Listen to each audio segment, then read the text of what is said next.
Portland. Down on the well deck is where the final phase of recovery will happen. Two teams of Navy divers are preparing to launch the small boats. You see them at the bottom of your screen, just partially protruding there at the bottom. Those are inflatable boats that the Navy will use. 6 in all will pre-position themselves in the open sea to recover debris from the descent operation and then, of course, secure the Orion crew module itself. The Navy dive team will also take above water and underneath water photography of the heat shield before the crew module is moved. This is for all engineering purposes so they can see it freshly returned from space. Once the divers have Orion stabilized with tow ropes, you see that bright yellow structure right dead in the middle of your screen. That is the cradle that the boats and the winch lines will pull into position and put it right down on top of that cradle. They will flood that deck with water, roughly about 6 feet, and then with a careful choreography of winch line and lines being pulled and maintained by sailors, they'll put it in position for its ride back to San Diego. Now, coming up, we'll speak to one of the Navy divers who will be in the water helping. In fact, he's on deck standing by in just a few minutes. He's ready to go into the water. We'll get some words from him before he goes out on his assignment. Looking good on the ship right now. Rob, we'll send it back to you in Houston. Thanks, Daryl. And again, a live view from Orion as it continues its pinpoint journey back towards its splashdown site, not far from where you are out in the Pacific. We will be going back to Daryl Nail on the USS Portland frequently during the course of today's coverage. Orion is wrapping up, as we said earlier, a mission that will have spanned 1.4 million miles, having flown further away from Earth than any human-rated spacecraft designed to return humans to Earth. And of course, the big test that's coming up, the ultimate test of its heat shield that will repel temperatures that will build up around the base of Orion to about 5,000 degrees Fahrenheit at peak heating as Orion barrels back into the Earth's atmosphere. It has been an incredibly successful mission for the Orion spacecraft. We'll be talking to a variety of people about all that, officials and managers and engineers throughout the course of our coverage today. But for the moment, let's take a visual and interactive look at this mission with NASA's Philip Hargrove, who will use the moon board to explain it all. Yes, welcome to the moon board here at the Apollo Saturn V Center. It's been a super exciting month since the Artemis 1 launch. So let's take a look back at everything that happened just a few miles away from where I'm standing right now. Now on November 16th at 1:47 a.m., the SLS lifted off from Launch Pad 39B here at Kennedy Space Center, and it put on an incredible show for everybody watching here from the Space Coast. I can't even describe to you how amazing it was to watch that core stage. Those solid rocket boosters provide over 8 million pounds of thrust at liftoff. Now, those boosters and the core stage got us going from 0 to over 17,000 miles per hour in just about 8 minutes. And then once all that propellant was depleted, the responsibility was passed on to the interim cryogenic propulsion stage. Now, the first job of the ICPS was to perform a perigee raise maneuver. And this means that we're getting into a low Earth circular orbit that allows us to deploy those solar panels, start harvesting energy, and do systems checkouts to make sure that we are ready for our journey. And we stayed in that orbit for about 30 minutes, and then we did our translunar injection burn. This is the primary responsibility of the ICPS because it gives us the energy to escape low Earth orbit and commits us on a path out to the moon. Now, once it completed that burn, the ICPS separated from the Orion, and it performed one final burn to completely leave the Earth-Moon system. And after doing that, Orion was on its way out to the moon. So it spent about 4 days heading out towards the moon. And then we quickly dipped in about 60 miles above the surface of the moon and did an outbound powered flyby. Now that powered flyby means that we're taking advantage of the speed we already have, the gravity of the moon, and the energy we get from the service module's engines in order to target our orbit. And the orbit that we were targeting is called a DRO, or a distant retrograde orbit. And what that means is that instead of moving counterclockwise relative to the Earth like the moon does naturally, we are moving clockwise. So we're going in this opposite direction. That's what retrograde means. And distant means that we're We are going farther away than we have with any human spacecraft before. We're orbiting about 38,000 miles above the surface of the moon. And this is a really convenient orbit because we're able to stay there without having to use a ton of fuel for station keeping. And it also provides a safe, efficient path back home when we're ready. So this allowed us to learn how to operate in deep space, one of the core tenets of this mission. And then once we were ready, we started our trip back home. So we performed one more powered flyby, this time targeting our return, where we lit up those engines as we dipped close to the surface of the moon. And then we began our return transit, which took about 7 days, and that leads us to today. So next time we'll talk a bit more about what that return looks like and what our entry is actually going to look like. But until then, back to you. Thank you, Philip. And again, a live view of Orion closing in on planet Earth, now about 11,000 miles away from Earth, as it continues a very, very precise trajectory for a splashdown that is scheduled at 11:39 and 42 seconds a.m. Central Time this morning. For Orion, launch from the Kennedy Space Center occurred on November 16th on the world's most powerful rocket, the Space Launch System. The first outbound powered flyby of the moon was performed 5 days later on November 21st, dipping to within about 81 miles of the lunar surface. That placed Orion on a very precise trajectory for its ultimate goal, that racetrack trajectory called the distant retrograde orbit, that would allow Orion the time and the space environment needed to test its mettle. 4 days later, Orion executed an engine firing to enter into that orbit, and the next day, Orion surpassed the record set during Apollo 13 52 years ago for the greatest distance ever traveled by a human-rated spacecraft designed to return humans to the Earth. On November 28th, Orion reached its farthest distance from the Earth, some 268,000 miles, before departing the distant retrograde orbit on December 1st. And this past Monday, Orion conducted a 3-minute, 27-second engine firing behind the moon to whip around Earth's closest neighbor for the final leg of its flight, passing to within 80 miles of the surface, turning for home, and its splashdown that is scheduled just 1 hour, 21 minutes, 44 seconds from now. The initial mission of the Artemis I program was always designed to be a test flight, wringing out all of the systems of the Space Launch System and the Orion spacecraft, and for more than 25 days it did just that, setting the stage for a crew to board an Orion vehicle for a trip around the moon in 2 years. So with that, out in the Pacific, where Orion will be splashing down not long from now, we're going to go back here in a moment to Daryl Nail, who's standing by with one of the first persons that will actually be in the water to execute the recovery and the securing of the Orion spacecraft. Daryl?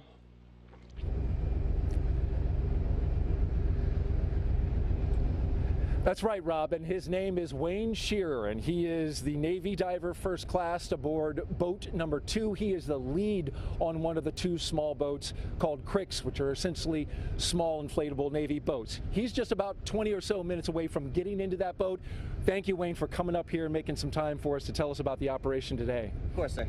So tell me exactly how your team goes about securing this spacecraft after it comes back from space, splashes down the water just a few miles from us. Well, sequence of events are going to go splash down, wait 2 hours. We're going to do a hazard analysis, make sure there's no gas coming off of it. We're going to come up, take those pictures like you said earlier for those engineering purposes. Once that's done, then we put the what's called a pony collar on it, and then basically it's a sequence of events of pulling all those ropes out like you said earlier and pulling it into the well deck. Easy day. Easy day, and we know that there's certainly going to be some challenges, right? Seas are 4 to 5 foot currently, which is within your limit. Let's take a look now underneath the well deck to the boats that are currently being prepared. You're really literally going to be going down here and right to that boat after we conclude our interview. How will you manage the 4 to 5 foot seas with a bobbing spacecraft and bobbing inflatable boat with your team? Well, this is just another day in the park for us. You know, we've trained for the last 1.5 years for this. We've been in worse seas than this, recovering anything Under the water, it's just different. Instead of recovering something from under the water, we're going to recover something that fell from the sky. You can see on our screen, those are the tip edges of your two inflatable boats. I imagine you'll be positioned somewhere towards the front or back? I'll be positioned toward the middle of the boat. Towards the middle of the boat. And as you do this operation, have you thought about just the importance of it?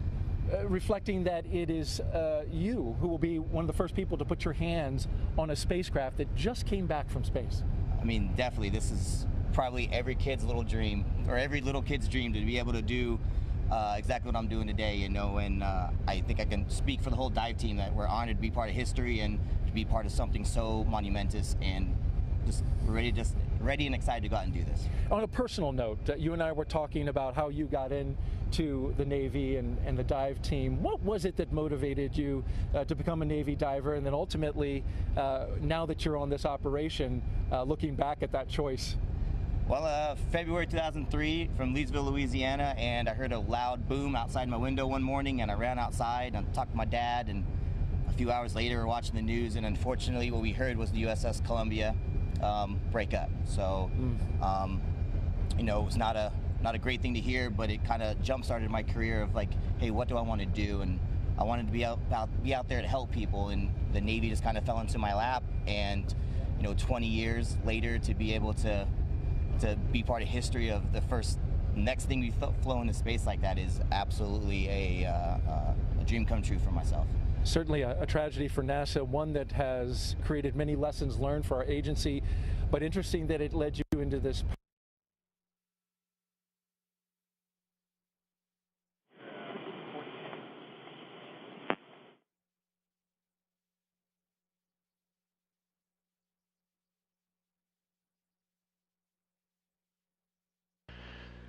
They have around the world.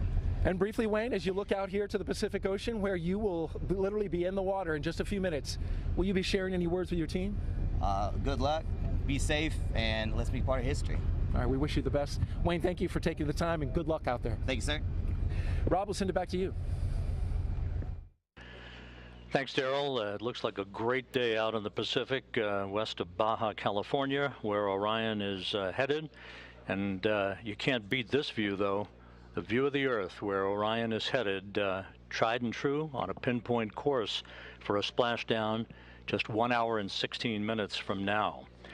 After Orion enters the Earth's atmosphere at the conclusion of this 25-and-a-half-day mission, the spacecraft is going to rely on a very heavily tested parachute system to slow down its speed and allow for a very gentle splashdown. Koki Machin, the chief engineer of Orion's parachute assembly system, now describes the process and the path to the certification of the parachute system.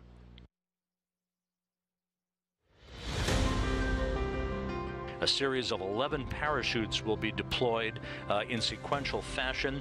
A very dramatic return to Earth lying ahead for the Orion spacecraft. Our design is almost exactly the Apollo design. The shape of the mains, the shape of the drogues. The only major difference is we are bigger.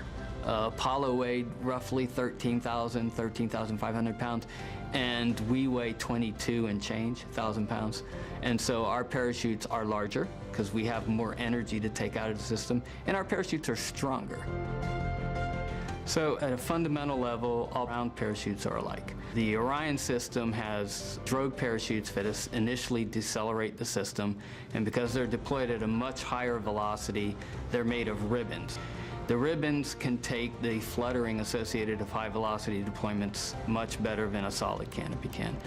And once the system slows down, it deploys the mains.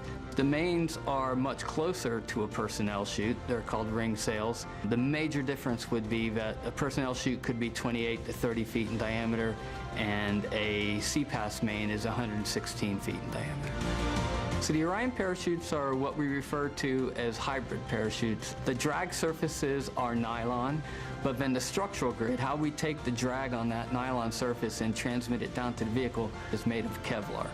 And Kevlar is quite a bit stronger and stiffer, and it just completely different material than the drag surfaces are. So the CPAS system is designed to safely recover the crew with just 2 mains deployed. The problem with deploying the backup chute after you deploy the first two chutes is you have to negotiate the chute that's already out there.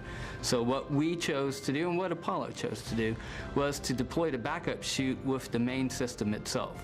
And as a result, we get a much softer landing when all the parachutes work properly. But both systems were designed to land with just two main parachutes functioning.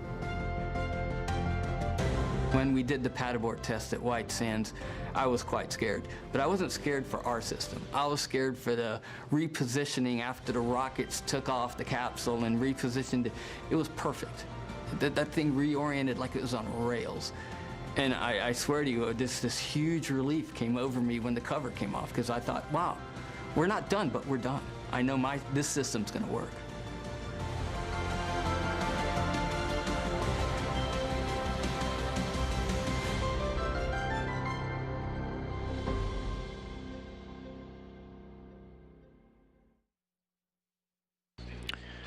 And there again, the view of the Earth. We're about 33 minutes away from the first big milestone that will be the separation of the crew module and the service module, signaling the beginning of Orion's entrance into the home stretch of its 1.4 million mile journey. With us at this hour is the Deputy Associate Administrator for Exploration Systems, Kathy Kerner. Kathy, thanks for joining us this morning. It's great to see you. Glad to be here. You know, this is a little bit of deja vu for you. You were a flight director in this room for a number of years. Your thoughts as Orion approaches the end of this maiden flight? Yeah, certainly a lot of history in human spaceflight has been made in this room, and we're making some more today. And really excited. There's a lot of energy in the room, and it's very familiar, but it's also very different as we step into this next episode in human exploration. You know, the mission had its trials and tribulations getting off the ground, but once it did, so far, so good. The mission has exceeded expectations in many areas. Of course, the post-flight analysis is yet to come, but from the top level, the 1,000-foot level, looking down at the mission, what are your thoughts about what has been accomplished in setting the stage for a crewed mission 2 years from now? Absolutely, this has been a phenomenal mission thus far. If you asked me to grade it, I'd give us an A+. I think that the work that has been performed both by the Exploration Ground Systems team, the SLS team, and the Orion team has been fantastic. We've been learning how the spacecraft operates. We've been learning how to fly this amazing machine, and it's gone so well that we've actually been able to add tests during the mission that help expand the envelope that we're going to be able to use to operate the spacecraft once we have crew on board. The major objective of the mission lies ahead. That's the rigorous testing of the heat shield, as we've just seen in our features. 5,000 degrees Fahrenheit building up around the spacecraft, twice as much as space shuttles endured when they re-entered the Earth's atmosphere. How do you think it's all going to fare, and what then needs to be done to analyze the performance of the heat shield in certifying that we are good to put a crew on board in a couple of years? So this test, this is the primary objective of this test mission, but we've got a lot more objectives that we need to accomplish between now and when we launch crew. We have an environmental test that we need to conduct of the entire integrated spacecraft once we get the environmental and life support systems on board. So this is just one of many tests that we have going forward and one of many analyses that we need to do with all of the post-flight data that we retrieve from the spacecraft. We opened up the broadcast paying homage to Apollo 17 landing on the moon 50 years ago today. It's only coincidence that this happened, but it seems very appropriate, doesn't it? It does. It seems fitting that we would honor Apollo with the new legacy of the Artemis generation and this mission today. Thanks very much, Kathy. Kathy Kerner, the Deputy Associate Administrator for Exploration Systems, and we're nearing the end of the home stretch here of this very first mission. Thanks. Thanks, Rob. Great to be here.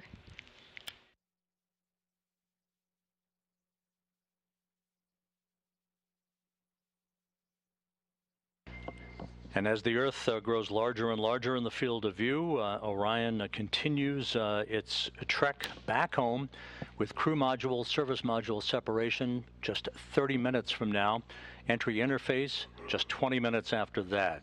In the meantime, let's go back out to the Pacific, the destination for Orion today, where Darrell Nail from the Kennedy Space Center, again embedded with the Exploration Ground Systems and Recovery teams, is standing by with Shannon Walker, NASA astronaut. Well operations. All hands on the ball, staying clear of wing walls, vehicle storage areas.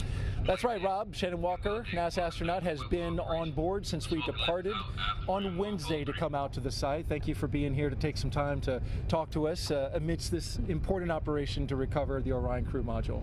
Absolutely. I am happy to be here.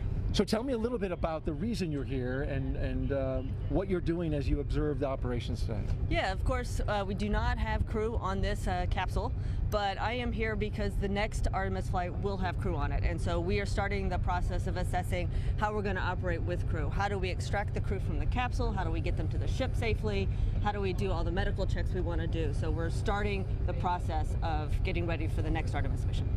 And with this capsule being recovered today, it will be brought back. I imagine that the astronauts will be very interested in the data that comes off of it. This particular capsule has sensors all over it, more than any future capsule will have. Yeah, absolutely. So this is going to tell us what we need to do, change, modify for the next Artemis mission. On all flight quarter stations. The ship expects to read manned flight quarters at 0945.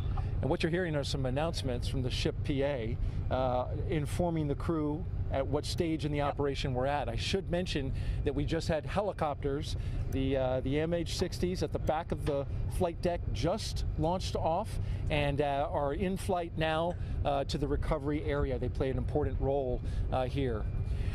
Shannon, continuing now with our interview, when you look at the operation as a whole, they're currently trying to determine how the astronauts will be recovered. That's not happening today. That's right. But that will have to be integrated into the operation.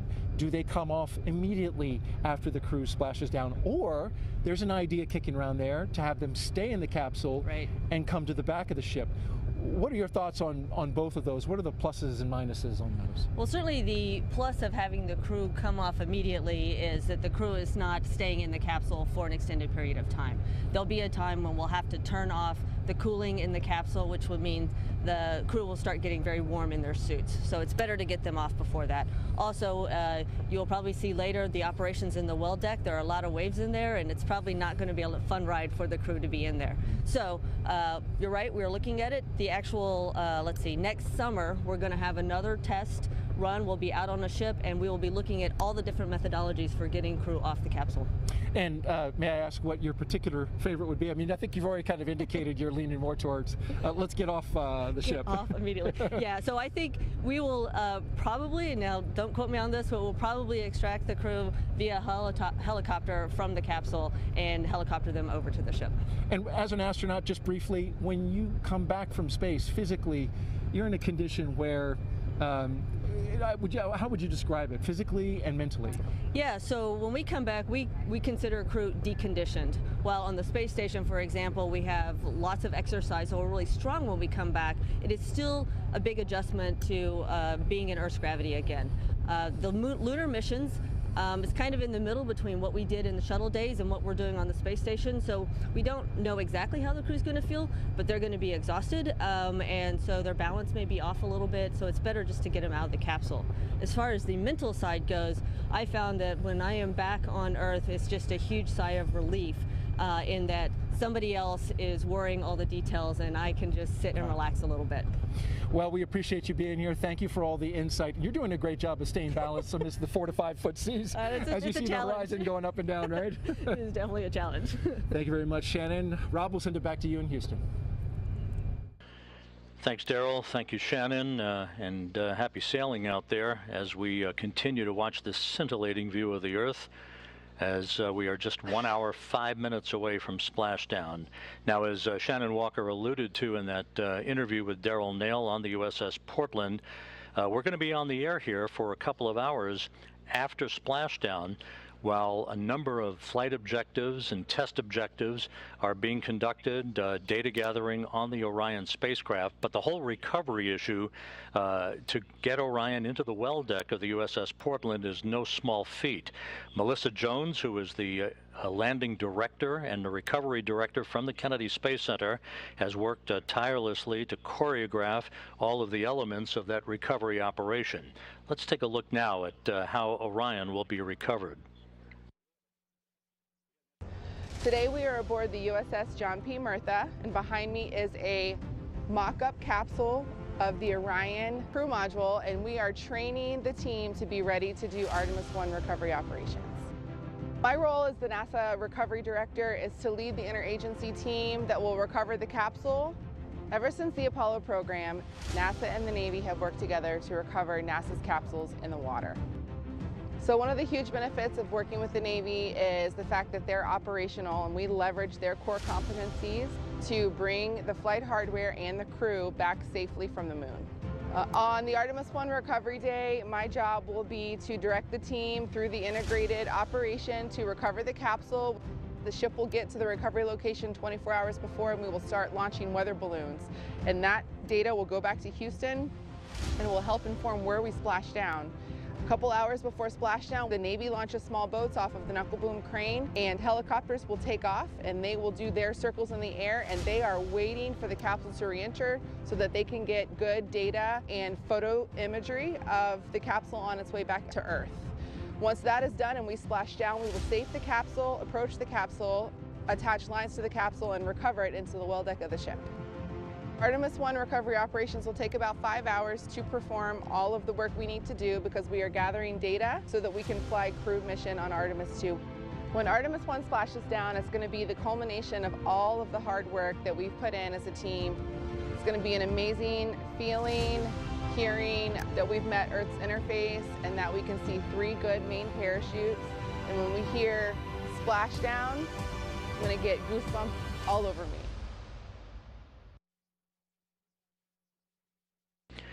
And again, that whole recovery operation will take several hours. We are going to remain on the air for at least 2 hours or so after splashdown so that we can bring you all the information regarding the initial safing of the vehicle and the test objectives that the flight control team here in Houston, led by Flight Director Judd Freeling, will be absorbing all of that data, mostly about the thermal conditions of the spacecraft, which will have come through some 5,000 degrees Fahrenheit in entry.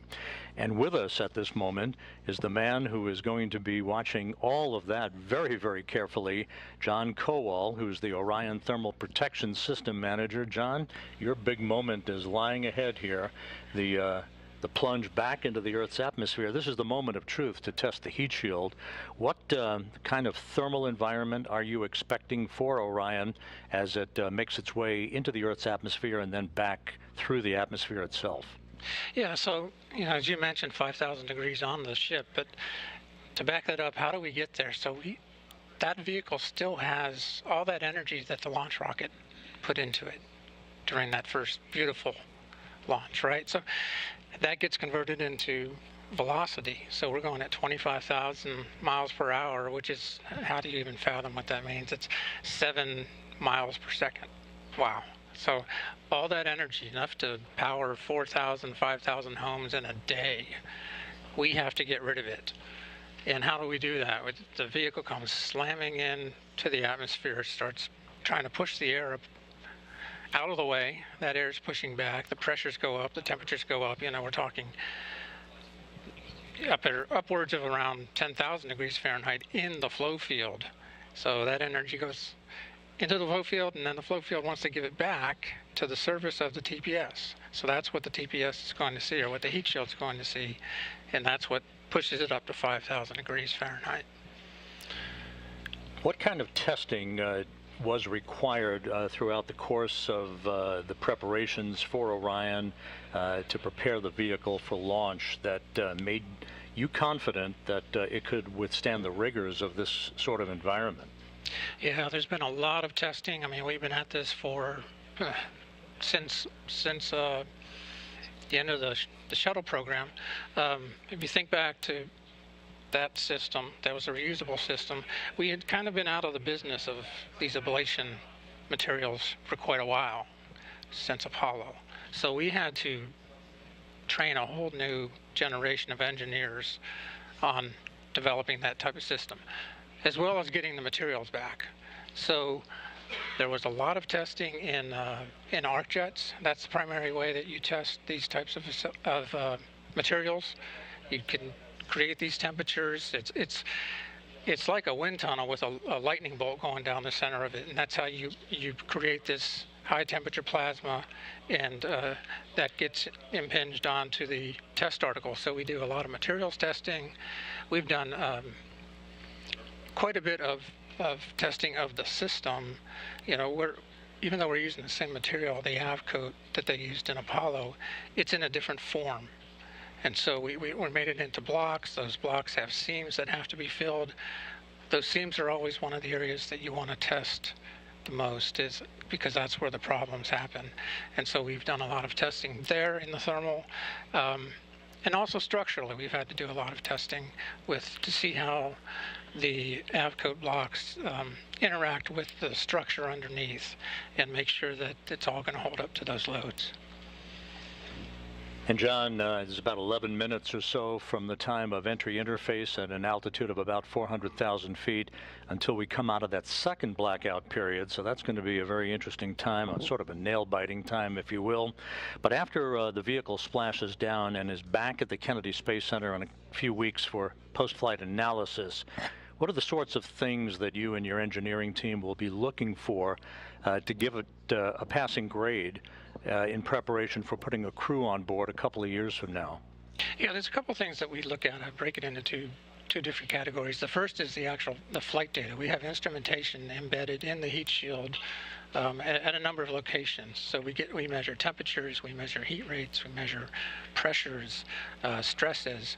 All that data will tell us how the material actually performed in that flight environment. It will also help us to inform our computer modeling methods, and that's another thing that we need to make sure that it's performing how we thought it was going to perform, so that we can use those models in the future, you know, to predict for other missions. Now, the other thing we'll do is we'll be looking at the hardware itself. You know, the instrumentation, you only get measurements where you put that instrument, of course, right? But looking at the heat shield, just looking at it, the big picture, you can see the streamlines, you can see how the flow was going across the heat shield, you can see where boundary layer transition may have occurred. So there's so much to just visually see, and then we'll be taking samples of the heat shield, we'll be taking that material out and looking at how much had ablated, looking at the char thickness, the density gradients as you go through as the material burned off, and comparing that to what our models have predicted. And again, that'll help us to be able to validate and correlate our models further. Very good. It's going to be a very important time for the engineers, of course, and we'll see how Orion fares here in the next hour or so. John Kowal, Orion's Thermal Protection System Manager, thanks very much for joining us this morning. Sure. Thank you.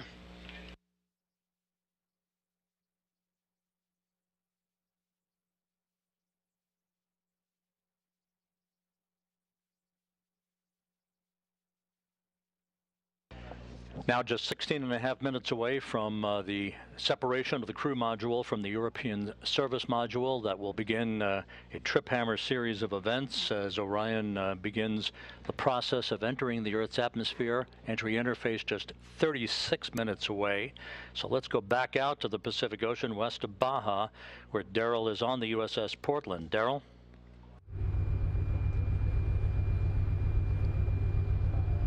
That's right, Rob. A quick update for you on out here in the Pacific Ocean, just off the coast of Mexico.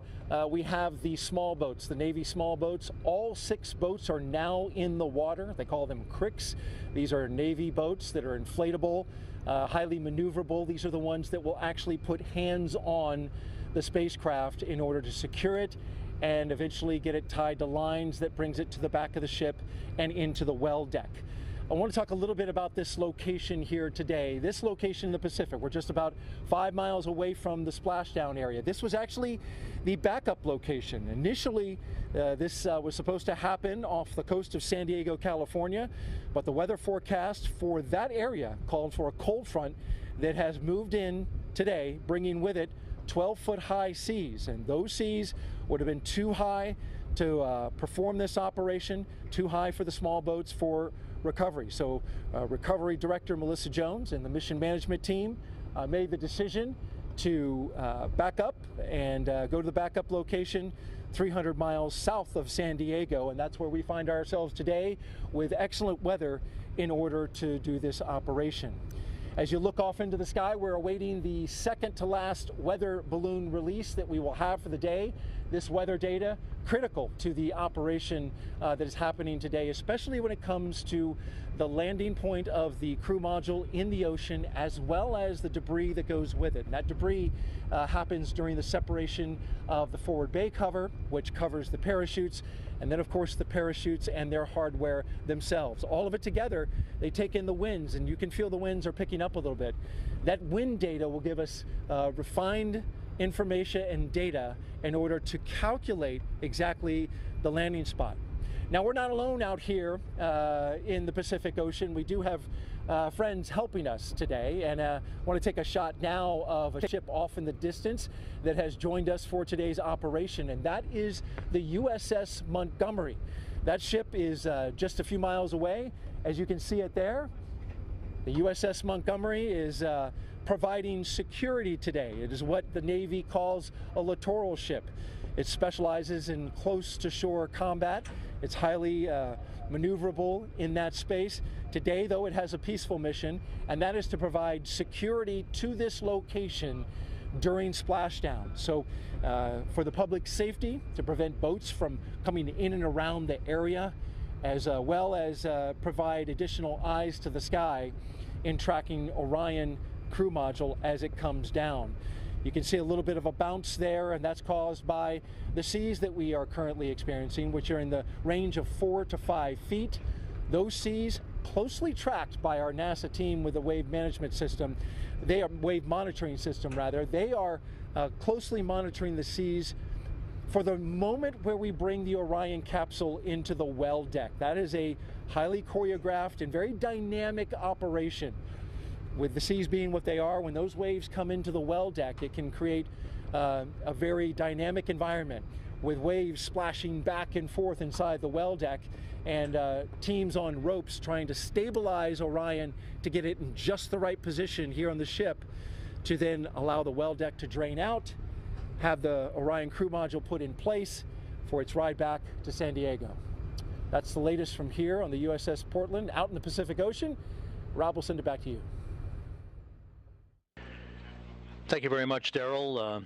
We can report that all of Orion's systems are performing magnificently at this hour. At an altitude of just under 6,000 nautical miles, we did lock up on the tracking and data relay satellite system. So Orion's telemetry is now being processed through the TDRS network. This worked in concert with the Deep Space Network throughout the course of the mission. And now that we're on TDRS the rest of the way, we'll be able to have real-time data through our tracking and data relay satellite system constellation. We're just 11.5 minutes away from crew module, service module separation, the first major milestone on the road home in this final phase of Orion's 25.5-day mission. So let's take a visual and interactive look at what is coming up for Orion's journey back to Earth. Let's go back to NASA's Philip Hargrove at the moon board. Thank you. Welcome back to the moon board. So we're going to talk a bit about the European Service Module and the Orion Crew Module. So as we know, these two systems have been working in tandem for a really long time, and that extends beyond just this Artemis 1 test flight for the past 26 days. So back in 2019 was when they were first integrated and pieced together. In 2020 was when they were fully assembled, including the solar panels and the protective fairings that protected them during launch. And then they were finally attached to the launch abort system and made it on top of SLS in October of 2021, prior to, of course, launch on November 16th, just 26 days ago. So we know that one of the primary test objectives of this mission is to make sure that this heat shield at the bottom of the crew module is able to safely bring our astronauts home from deep space. Now, for reference, when we bring astronauts home from the International Space Station, they're coming in at about 17,000 miles per hour. But today, Orion is coming in at 25,000 miles per hour. So we're coming in way hotter, way faster than we've done before. So we need some new heat shield technology. And we also need some additional hardware in order to slow us down and make that really happen. So let's talk about what that looks like. So this forward segment of the Orion crew module is called the forward bay cover. And this section is actually designed to completely be pulled off by 3 parachutes. So we have 3 parachutes that's going to pull that off. We have 2 drogue parachutes that are going to come out after that to slow us down a bit. We have 3 pilot parachutes that are going to pull our mains out. And then the stars of the show are 3 main parachutes that measure up to 116 feet in diameter each. So that gives us 11 parachutes that it takes to get us safely back home. So now that we know a little bit about what that hardware looks like, we can take a look at what that journey actually looked like. So as we know, we had a 7-day return transit. And as we approached the Earth, the service module and the crew module separated from one another. And the service module is going to burn up in the atmosphere above the Pacific Ocean. As that happens, the Orion crew module is going to use its reaction control thrusters to do a 180 flip and point that heat shield towards the atmosphere as we target re-entry. So a really important phase here is entry interface. This is at an altitude of about 400,000 feet, and this is where we define a lot of our entry conditions, such as the flight path angle and the velocity. Now this is really important because if you come in at too shallow of an angle, you may bounce right off the atmosphere and not even re-enter. But if you come in too steeply, you're going to experience forces that are beyond the design of your spacecraft. So what we're going to do today is actually toe the line and do a nominal skip maneuver where we're actually going to bounce off once. That allows us to have a steeper re-entry, and that actually increases the heating, allowing us to really test the capability of that heat shield. And we will also be minimizing the G loading, which leads to a softer ride for the Moonican and in the future for our Artemis astronauts. Now, once we do that, the atmosphere is going to slow us down pretty significantly, but we'll still be going over 300 miles per hour. And then we will slow down to 20 miles per hour after that sequence of 11 parachute deployments.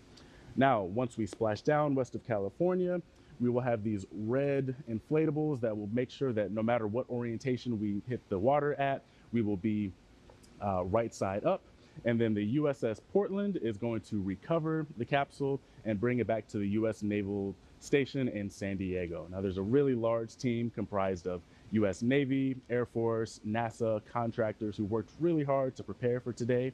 So I am super excited to see them welcome Orion home. Back to you.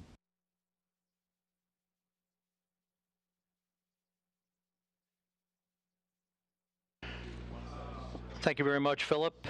We are coming up on the critical stuff leading up to Orion's return to Earth and its splashdown in the Pacific, just 7 minutes away now from crew module, service module separation. That European service module has worked like a champ throughout the course of the mission. The service module, which of course housed the solar arrays and all of the other propulsive functioning for Orion throughout the course of the mission, has been monitored in the European Service Module Control Room in Noordwijk in the Netherlands, where that team of flight controllers is eagerly awaiting the completion of the service module's work just a few minutes from now, when it will pyrotechnically separate from the crew module, leaving the crew module on its own. Entry interface is scheduled just 26 minutes from now. We'll be receiving reports from Flight Director Judd Freeling and his team of flight controllers throughout Orion's descent back into the Earth's atmosphere and through all of the parachute deployment sequence events leading up to splashdown that is scheduled at 11:39 and 42 seconds a.m. Central Time, 9:39 and 42 seconds a.m. Pacific Time. One thing worth noting is once Orion splashes down in the Pacific, it will stabilize in one of two positions, either pointed up, which is called stable 1, or pointed down in stable 2. The crew module uprighting system, known as the CMUS, deploys a series of 5 bright orange helium-filled bags on the top of the capsule that will either flip Orion right side up or keep it right side up in its stable 1 position. Those 5 bags are packed in hard containers and installed atop the capsule inside the structural gussets between the parachutes and other equipment. They're inflated with helium gas that is stored in pressure vessels located close by the bags. Each bag has its own independent inflation system. The CMUS, or crew module uprighting system, initiates after landing and opens up a valve for helium to flow into those uprighting bags.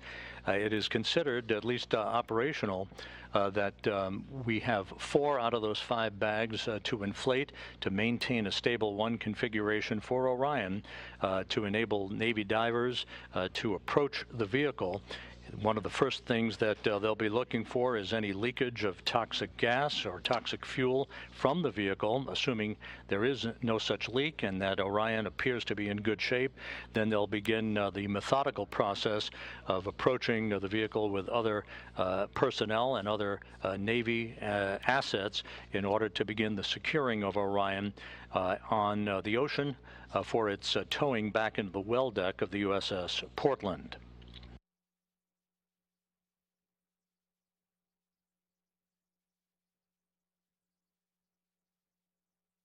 We're under 4 minutes now until the crew module and service module separate from one another. We'll be standing by for all of that.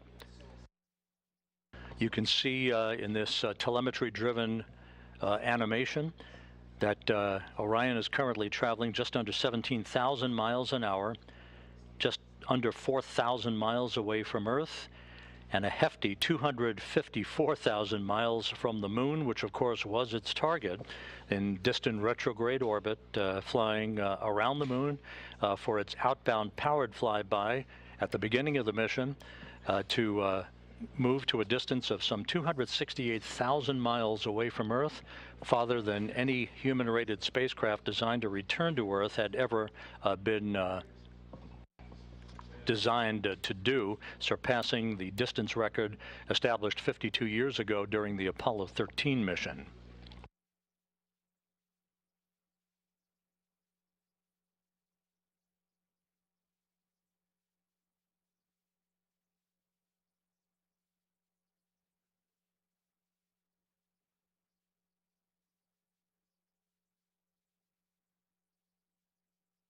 Here in Mission Control, the flight dynamics folks and the guidance, navigation, and control folks have put up a graphic which is essentially the ground track for Orion as it will make its way across the southern Indian Ocean, passing the northwest coast of Australia en route to its ultimate trajectory that will carry it across the Pacific.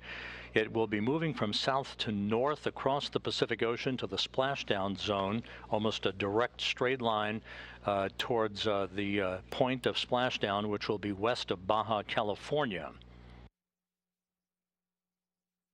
Now just under 2 minutes until crew module, service module separation.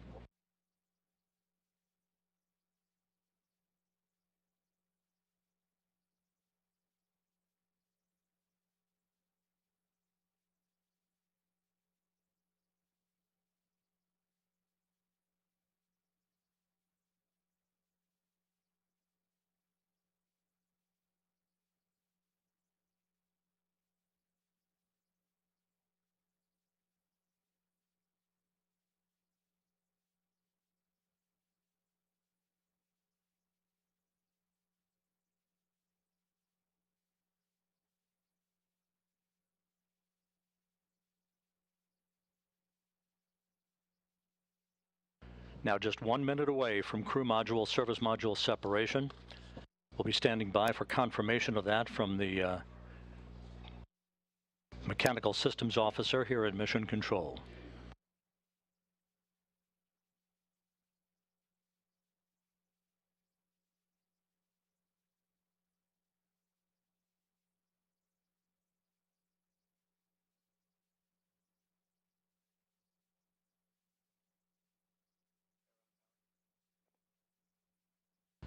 30 seconds until separation. This will come at an altitude of 3,200 statute miles.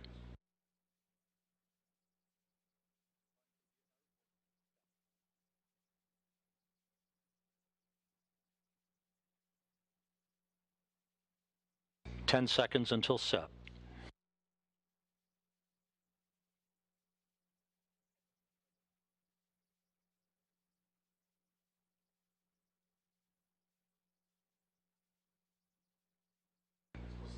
We have confirmation of separation. Orion flying on its own. Again, the separation occurred right on time at 11 a.m. and 11 seconds Central Time, with Orion 3,200 statute miles away from Earth. The service module, the European service module, has done its job.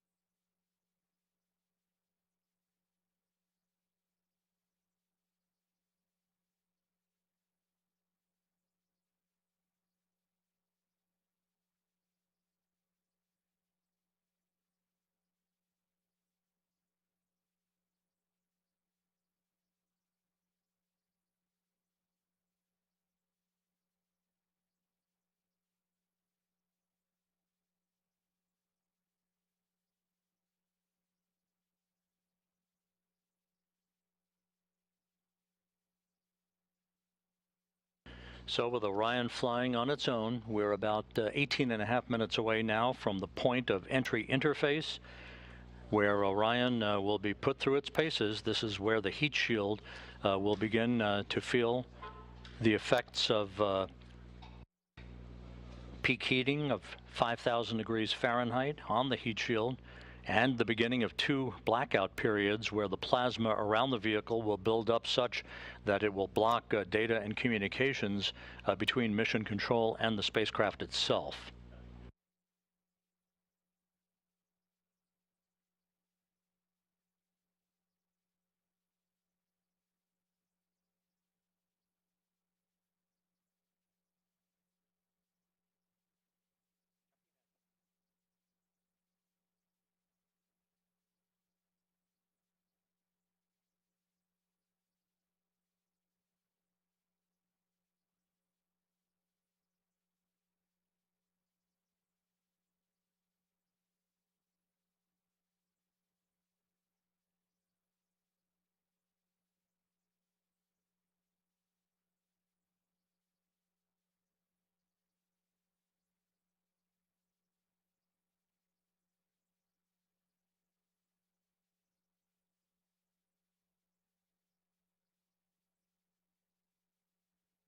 Orion continues to fly smoothly on, all of its systems in excellent shape.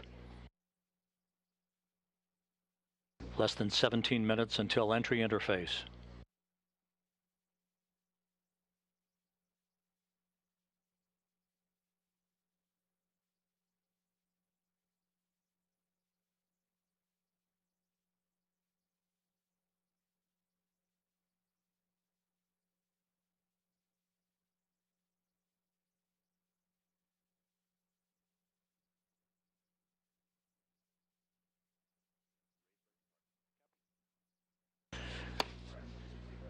And the crew module raise burn that we thought was not going to be needed is being conducted.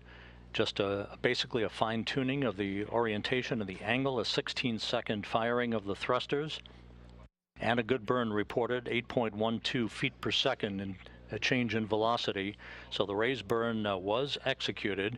That will further fine-tune Orion's path at the proper azimuth or orientation, where the heat shield is at its optimum angle to begin the repulsion of the heat that will build up around the heat shield at the time that we begin entry interface, just about 15.5 minutes from now. So the crew module service module separation went off as planned. The raise maneuver was executed at 11:03 and 41 seconds Central Time. Again, the raise maneuver was executed. Orion now flying at the proper orientation for entry interface into the Earth's atmosphere. Entry interface is scheduled at 11:20 and 14 seconds a.m. Central Time at an altitude of 400,000 feet. At that point, Orion will be traveling 24,464 miles an hour with a range to splashdown of 3,659 statute miles.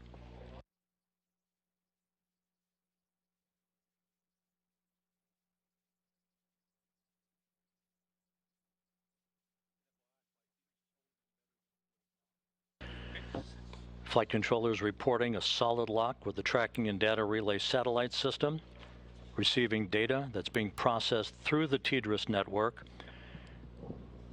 Just a reminder that after we pass into the Earth's atmosphere, at the speed at which we're going, and with the temperatures expected to build up very quickly for peak heating around the heat shield of Orion, we will begin the first of two blackout periods, the first of which is scheduled to begin at 11:20 and 16 seconds a.m. Central Time and will last about 4 minutes and 48 seconds. At that time, entry guidance, which has been stored on board, pre-programmed commanding for Orion to continue to point its way toward the splashdown zone, will take over. The first blackout period should end around 11:25 and 4 seconds Central Time. That will set the stage for the skip entry, basically the maneuver that will enable Orion to dip into the Earth's atmosphere and skip back out of the Earth's atmosphere and dip back into the Earth's atmosphere like a rock, a flat rock on a pond. That will continue to dissipate energy and heat on the spacecraft, and is a maneuver that data will be gathered for to try to bring in multiple splashdown sites for crewed missions in the future. The second of the two blackout periods is scheduled to begin at 11:29 and 3 seconds a.m. Central Time, and that will last for about 2 minutes and 50 seconds till about 11:31 and change. That'll be the final blackout period, after which we should lock up solidly for the remaining 8 minutes or so until splashdown.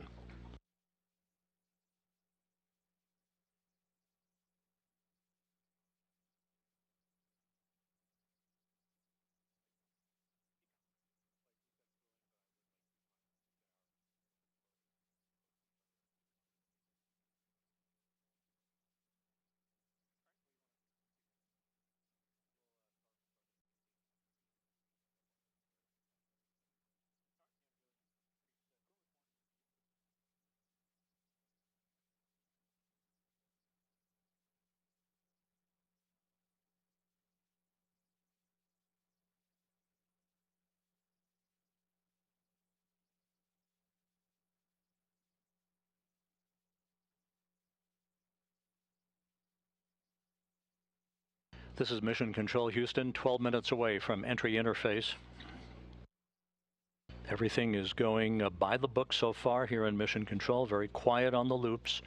Entry Flight Director Judd Freeling and his team of flight controllers watching carefully over their data as they oversee the arrival of Orion for its splashdown site west of Baja, California. Time to splashdown 31 minutes.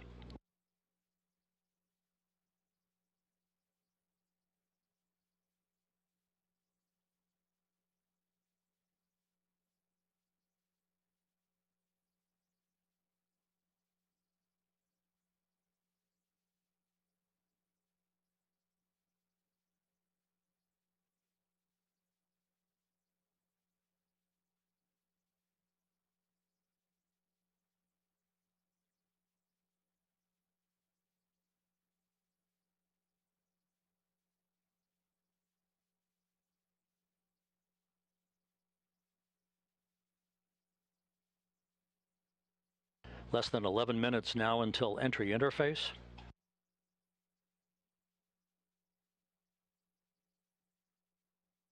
During the period of the two blackouts, and even after we have emerged from the second of the two blackouts, Orion, through a series of pre-programmed commands stored on board, will conduct a series of role reversals This is very much like space shuttles conducted during their entries back to Earth, where it will roll to the left and then back to the right, banking roll reversals that will bleed off excess energy, excess inertia and speed, and control the thermal characteristics of the vehicle as it heads towards its subsonic point, where it will go under Mach 1.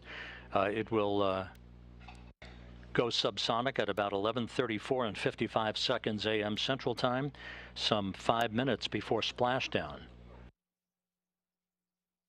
If everything goes as planned, Orion will reach an altitude of 40,000 feet at 11:35 a.m. Central Time, just about a minute before forward bay cover chute deploy begins. The series of 11 chutes, 3 that will pull the forward bay cover off of the top of the crew module.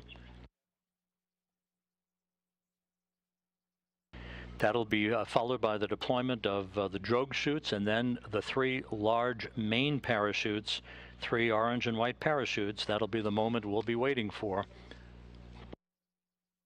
Orion now 28.5 minutes until splashdown.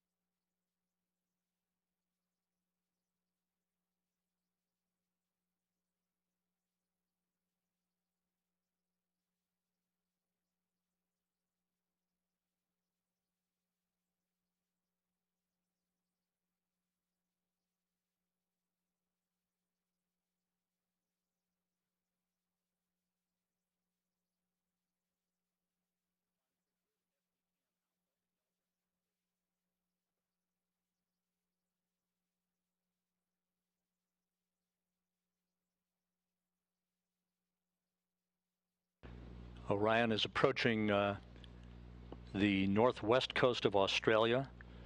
27.5 minutes until splashdown. We're just 8 minutes away from the point at which Orion will dip into the Earth's atmosphere and begin what basically is a hellish entry, where temperatures around the spacecraft will raise to about 5,000 degrees Fahrenheit. That's half as hot as the outer surface of the sun.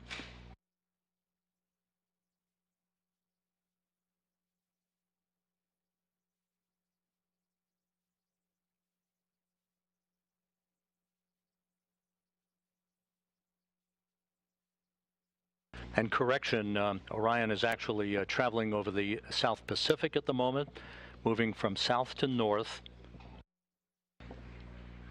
Just 7.5 minutes until entry interface.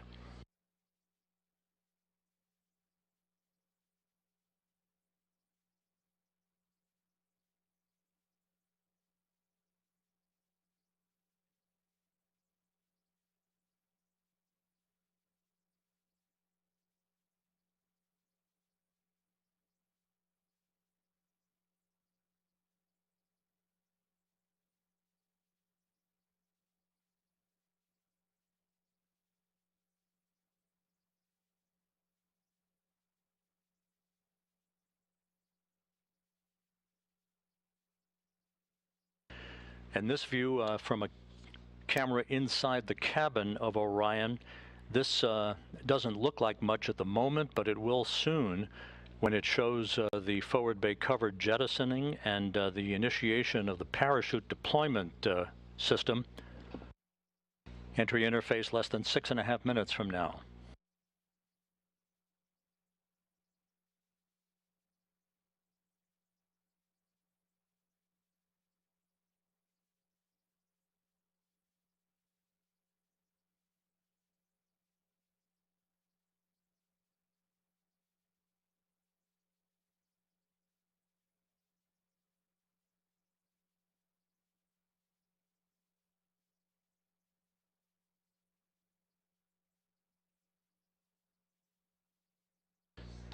Just to recap, the crew module, the Orion crew module, separated from the European service module about 14.5 minutes ago, right on target as it was planned, and a short raise maneuver, a 16-second firing of Orion's thrusters, oriented the vehicle, raising it just a tad so that its heat shield was at the proper orientation in the direction of travel to begin entry interface in about 5 minutes at an altitude of 400,000 feet above the Earth.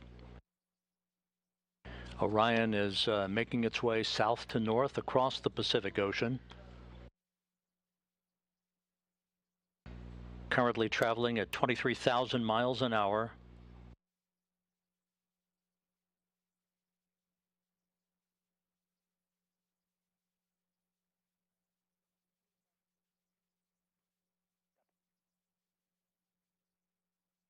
We're about 5 minutes away from entering the first of the 2 blackout periods, which will last about 4 minutes and 48 seconds.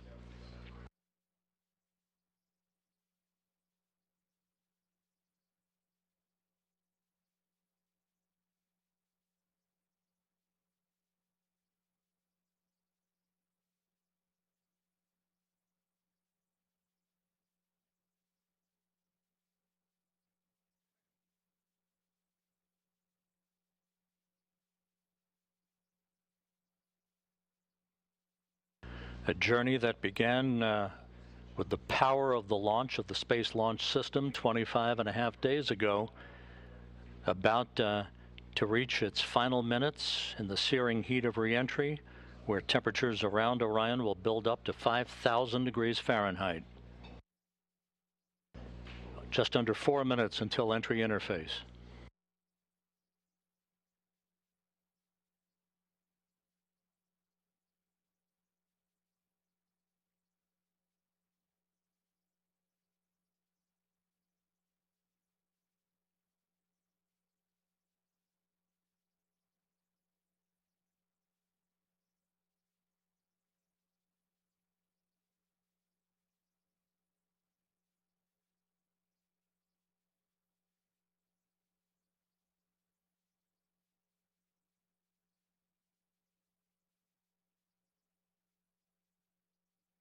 Once again, at entry interface, which we will reach about 3 minutes from now, Orion will be at an altitude of 400,000 feet, traveling just under 25,000 miles an hour, with a range to splashdown of 3,659 statute miles.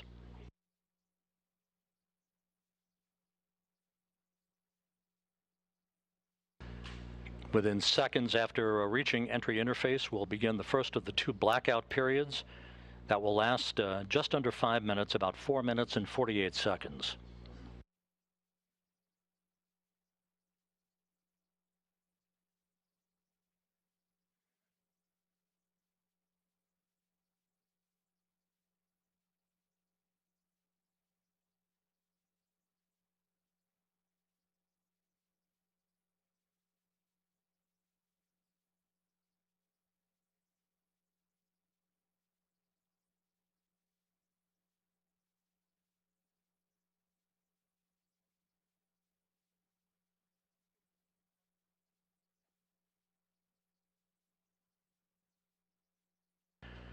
And here's the ground track for Orion as it passes well to the west of South America.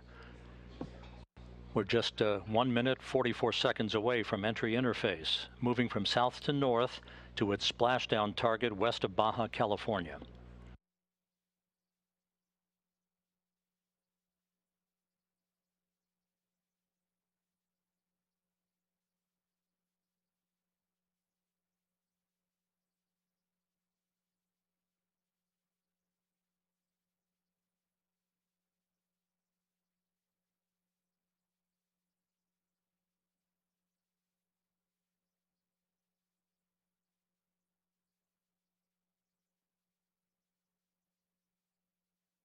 Just 1 minute away from entry interface.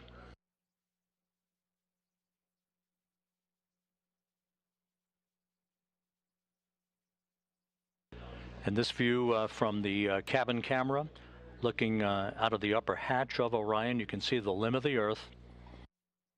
We're going to be losing all of the data here shortly once we enter into the Earth's atmosphere and begin the first of the 2 blackout periods.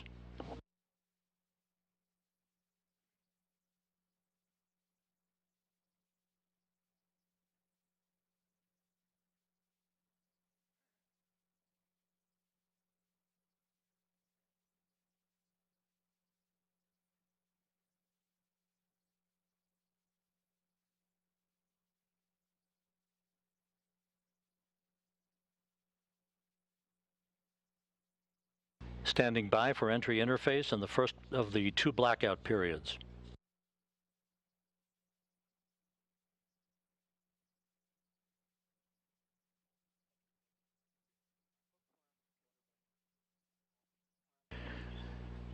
We are now in the entry phase. Entry interface has begun. Entry interface at 400,000 feet. Orion traveling just under 25,000 miles an hour.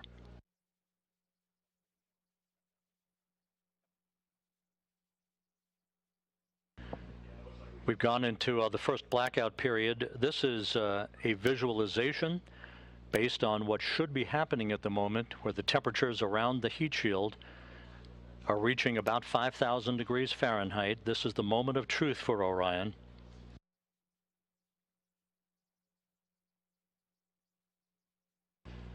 We should be coming out of this first blackout period just under 4 minutes from now.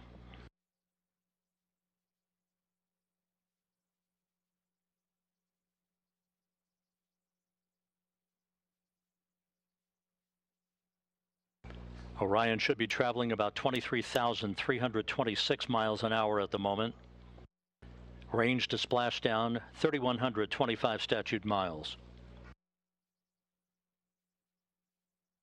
Again, this is a visualization of what should be happening with Orion at the moment, although we are in a blackout period that should end about 3 minutes and 15 seconds from now. Once we emerge from this first blackout period, we'll conduct the skip entry maneuver that will further dissipate heat and energy and begin a very, very dramatic reduction in the velocity of Orion as it approaches its splashdown site.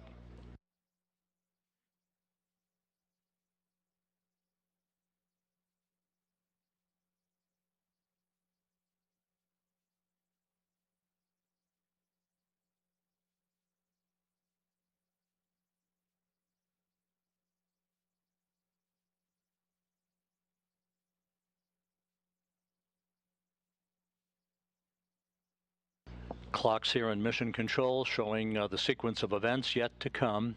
The first blackout period to end about 2 minutes and 18 seconds from now. The second of the 2 blackout periods would begin about 6 minutes from now for about 7 minutes, followed by the jettisoning of the forward bay cover. That will begin the sequence of the deployment of the parachutes. First, a pair of drogue chutes, 3 pilot parachutes that will then pull 3 main parachutes to begin the final moments of Orion's descent back to its splashdown in the Pacific Ocean.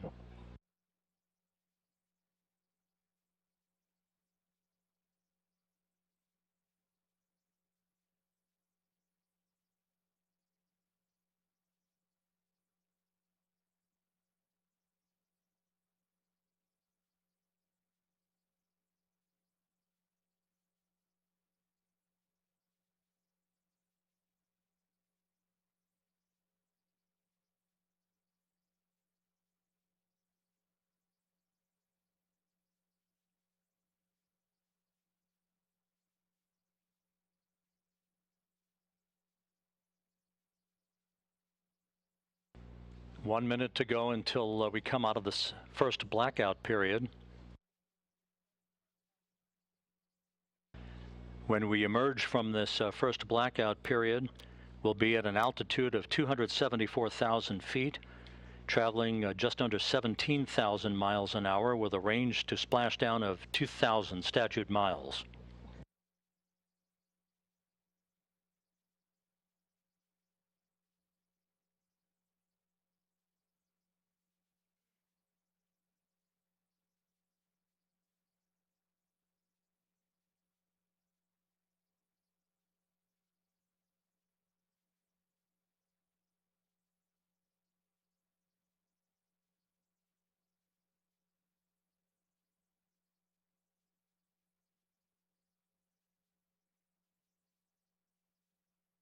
Standing by for a reacquisition of signal.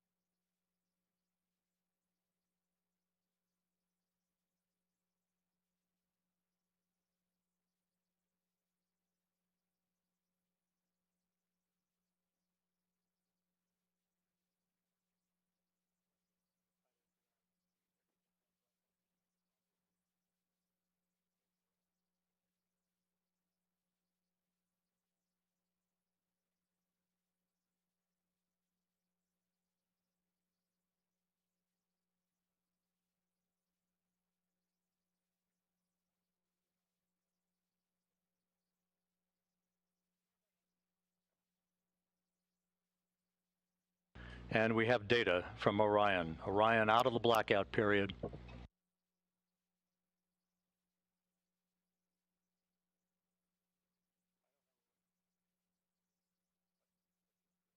Flight Dynamics reports that Orion is right on the money, coming right down the pike. A good view out of the cabin camera, looking out of the upper hatch of Orion.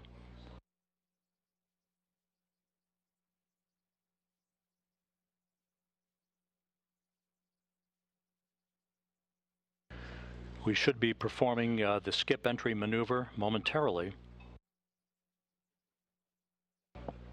Good communications established with Orion.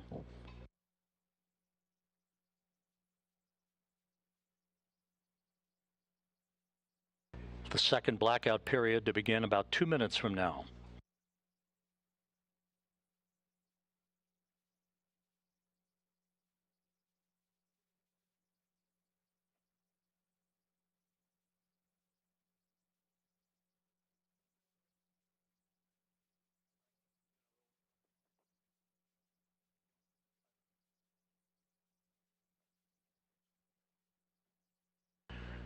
Orion is at the apogee of the skip entry maneuver, beginning the second in a series of roll reversals, again banking maneuvers to bleed off excess inertia and to dissipate heat around the spacecraft.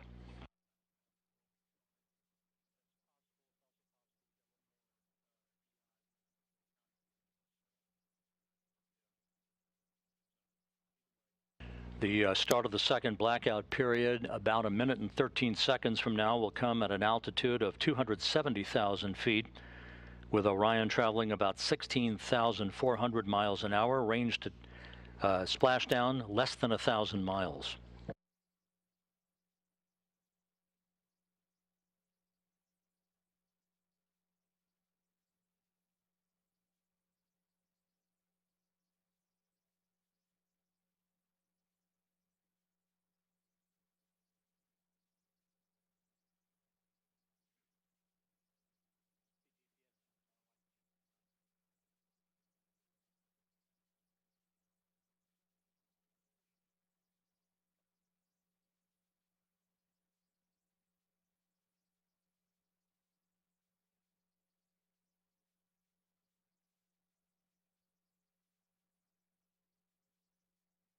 Coming up on the start of the second blackout period.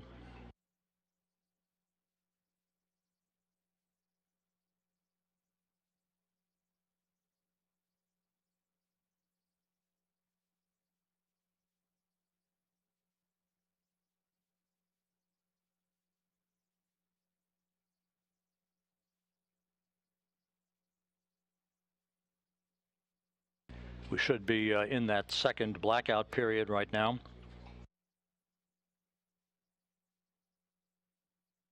Orion approaching a velocity of 20 times the speed of sound. If all goes as planned, we should be out of the blackout period with a solid lockup on the vehicle at 11:31 and 46 seconds a.m. Central Time.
This is Mission Control Houston, the airborne WB-57, one of the airborne assets to track Orion's return to Earth, has visual acquisition of the vehicle. We should be coming out of this second and final blackout about 30 seconds from now.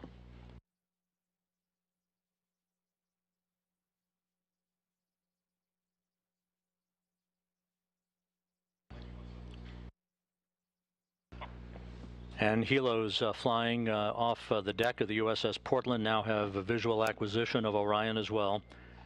At an altitude of 174,000 feet, traveling 12,600 miles an hour, range to splashdown 288 statute miles.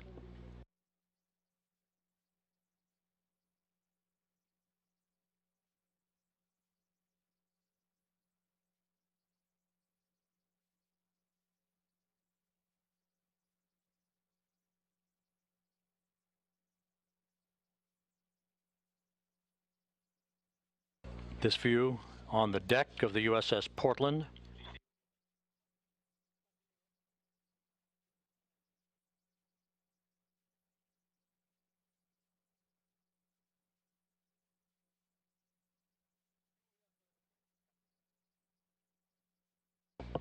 And there is a view out of the cabin camera of Orion as it continues a series of role reversals. We have data back from the spacecraft.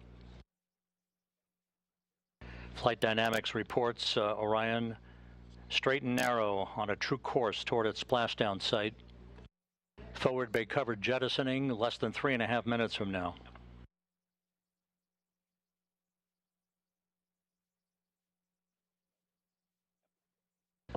(150,000 feet off the ocean).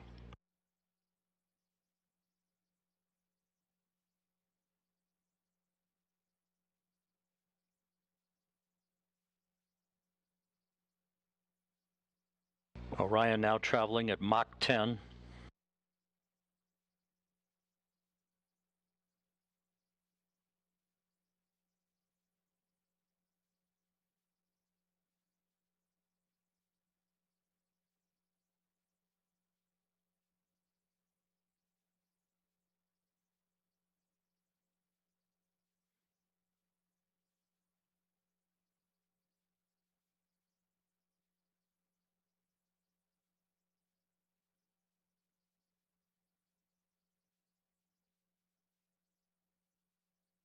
Orion's speed now down to Mach 6.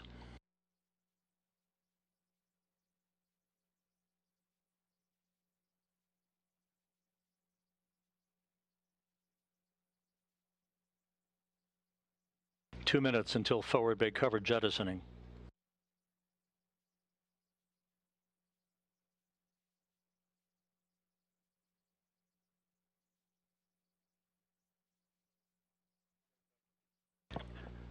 Orion 100,000 feet now.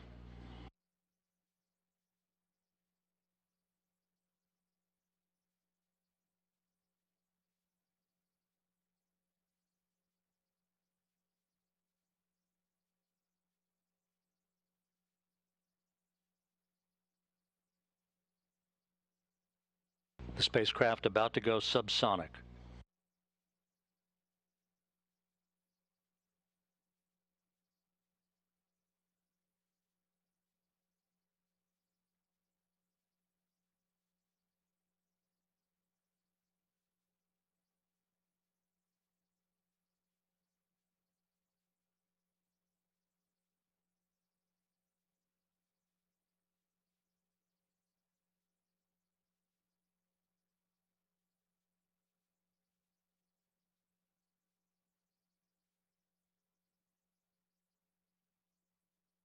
(45 seconds until forward bay covered jettisoning.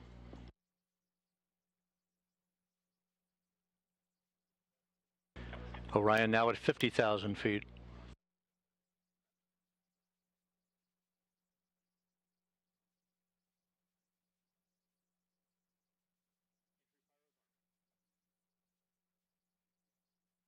Forward bay covered jettisoning pyros are armed.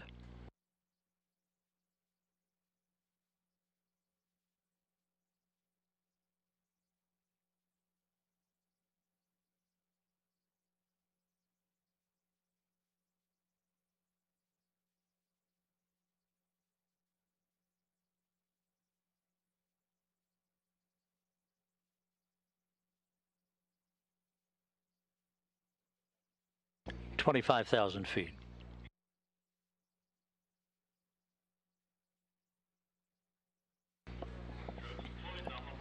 Drogues have been deployed.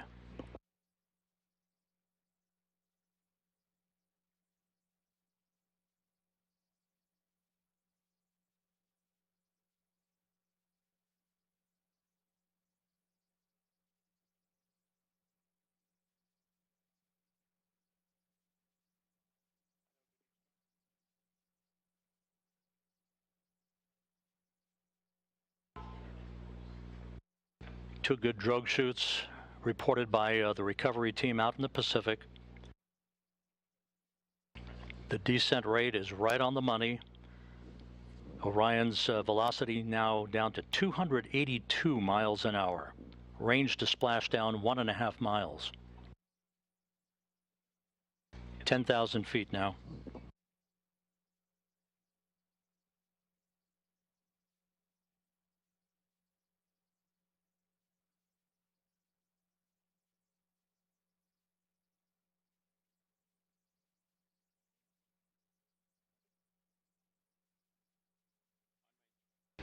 And we're on mains.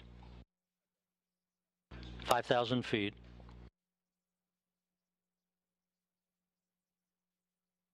Reefing in progress.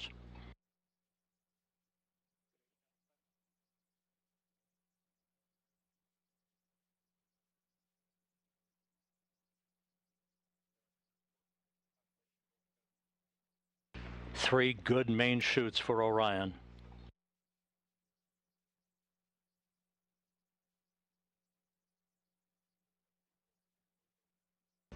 We have three fully inflated main chutes. Time to splashdown 90 seconds. Perfect descent rate reported.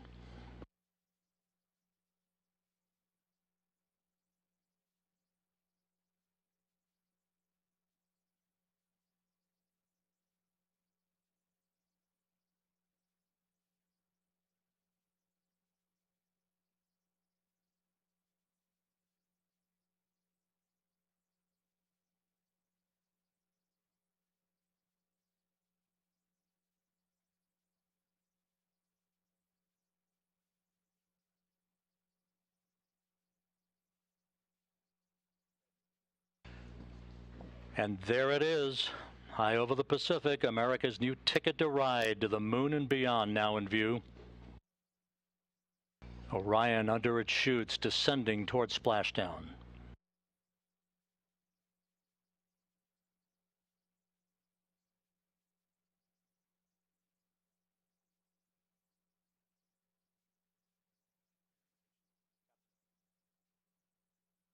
Orion in the perfect orientation for splashdown, just seconds away.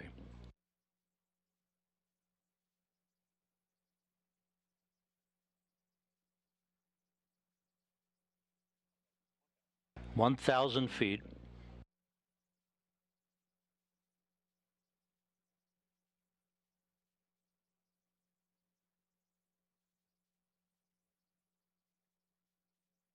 Good descent rate.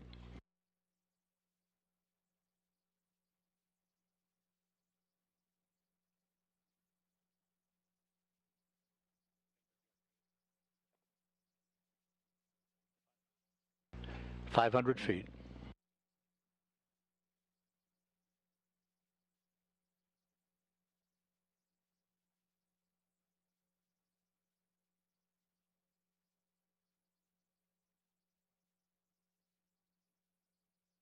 Splashdown. From Tranquility Base to Taurus Littrow to the tranquil waters of the Pacific, the latest chapter of NASA's journey to the moon comes to a close. Orion, back on Earth. Unofficial splashdown time, 11:40 and 30 seconds a.m. Central Time.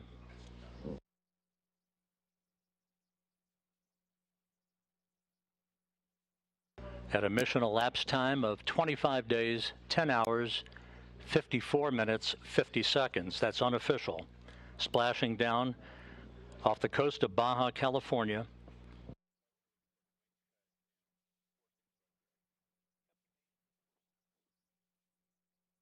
The crew module uprighting system now being inflated for the bags currently being inflated.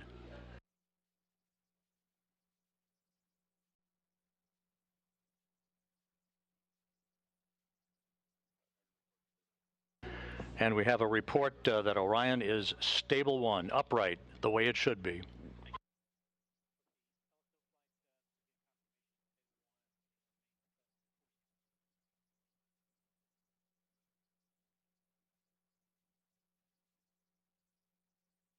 Once again, splashdown occurring at 11:40 a.m. Central Time, 9:40 a.m. Pacific Time, west of Baja, California, after a textbook entry for the Orion spacecraft, bringing its 25.5-day mission to an end.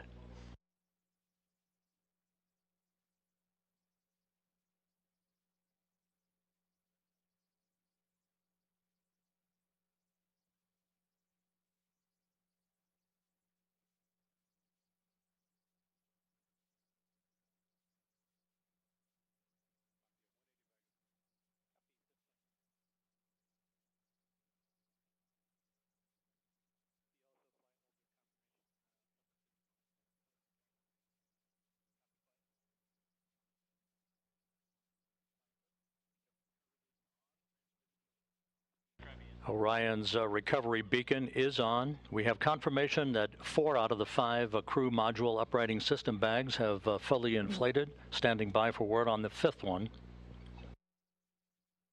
But Orion is in great shape, stable 1, just in the orientation that had been expected.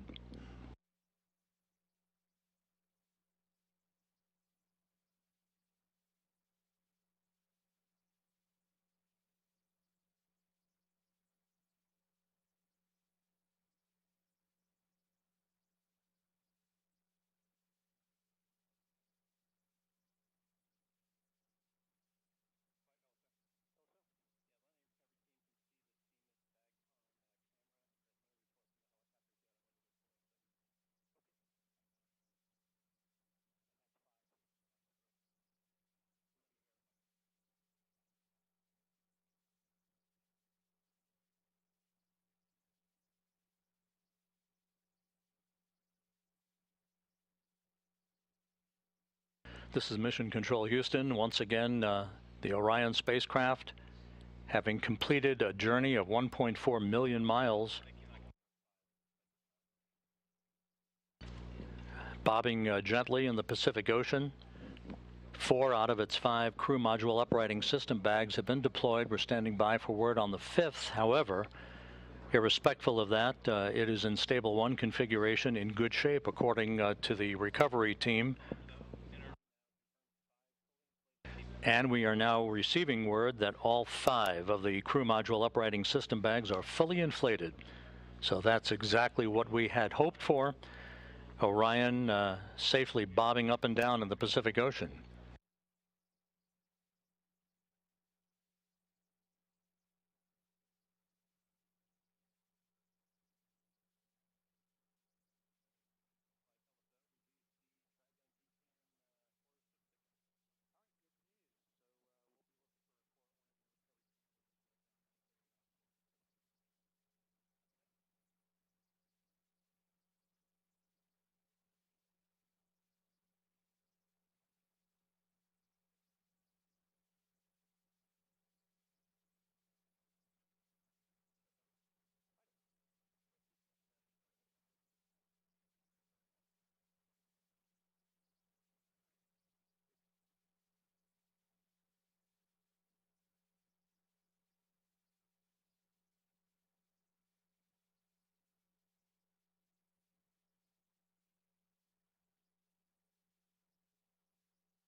This is Mission Control Houston.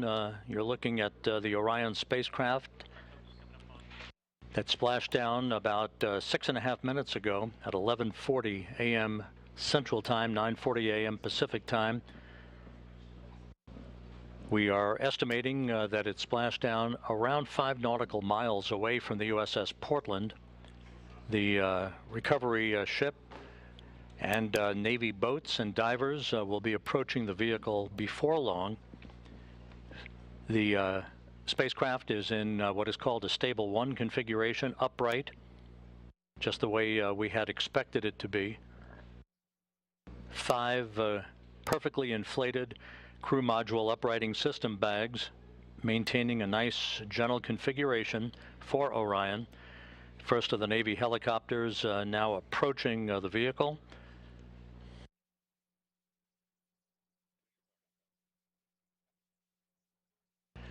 And here in Mission Control, some of Orion's systems no longer needed are being powered down. Many of them will stay powered up for the next 2 hours while we conduct a series of test objectives to characterize the thermal conditioning of the spacecraft.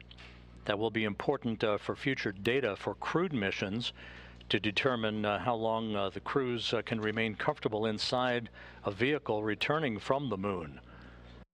We also will be conducting tests of the beacon and SARSAT system for maintaining tracking of the spacecraft, for recovery forces that will be approaching the spacecraft in the future.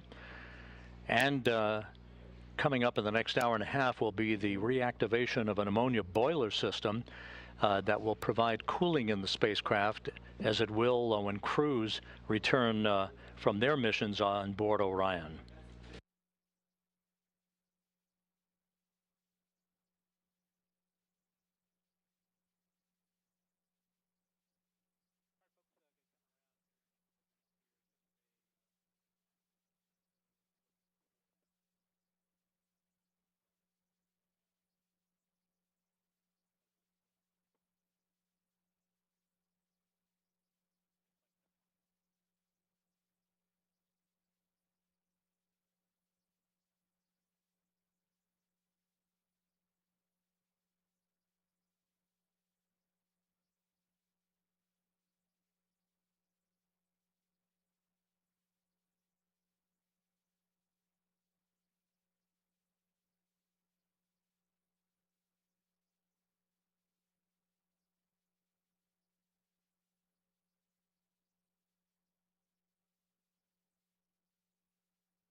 This is Mission Control Houston. Reports from the USS Portland indicate that the first of 2 Navy helicopters flying in the vicinity of Orion, which is about 5 nautical miles away from the ship, indicate no damage to the spacecraft and no hazardous fuel leaking from the spacecraft. A good view of the helicopters and the initial Navy boats that will be approaching Orion a short time from now.